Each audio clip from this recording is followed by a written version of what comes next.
കൊതുകു വളരുവാനിടമില്ലാതെ പരിസരം വൃത്തിയാക്കണേ.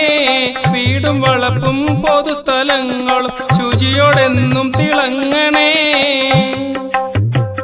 മഴയെത്തും മുൻപേ നമ്മുടെ വീട്, നമ്മുടെ സ്ഥാപനം, നമ്മുടെ പൊതുസ്ഥലം, നമ്മുടെ പരിസരം മഴയ്ക്ക് മുൻപേ കൊതുക്, എലി, മറ്റു രോഗാണുക്കൾ വളരുന്ന സാഹചര്യം ദിവസവും പരിശോധിച്ച് ഇല്ല എന്ന് ഉറപ്പുവരുത്തുക.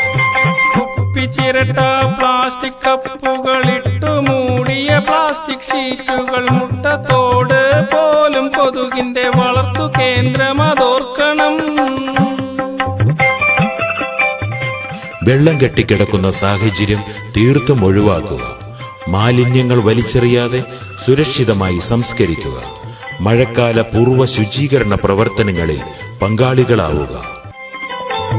ഡെങ്കിപ്പനിയും ചികുൻകുനിയ, എലിപ്പനി, പിന്നെ മഞ്ഞപ്പിത്തം, പകർച്ചവ്യാധി, പെരുമഴയുടെ പഴയ കാലമതോർക്കണം. ഞായറാഴ്ചകളിൽ ഉണക്ക ദിനം അഥവാ ഡ്രൈ ഡേ ആചരിക്കുക. ഏതു പനിയും ഡെങ്കിപ്പനി, ചിക്കൻ ഗുനിയ, മലമ്പനി, എലിപ്പനി എന്നിവയുമാകാം. തിളപ്പിച്ചാറിയ കുടിവെള്ളം മാത്രം അതിഥികൾക്ക് നൽകണേ.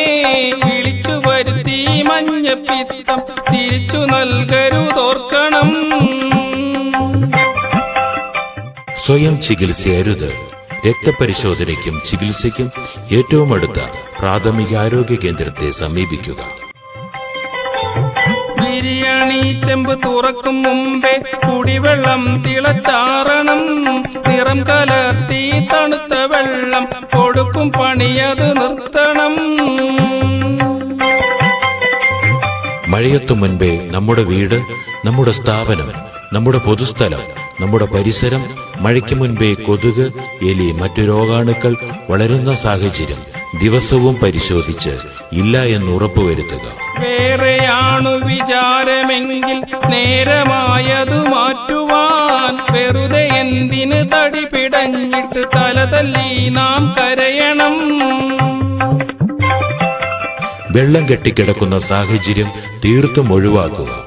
മാലിന്യങ്ങൾ വലിച്ചെറിയാതെ സുരക്ഷിതമായി സംസ്കരിക്കുക. മഴക്കാല പൂർവ്വ ശുചീകരണ പ്രവർത്തനങ്ങളിൽ പങ്കാളികളാവുക. കൊതുകു വളരുവാനിടമില്ലാതെ പരിസരം വൃത്തിയാക്കണേ. വീടും വളപ്പും പൊതുസ്ഥലങ്ങളും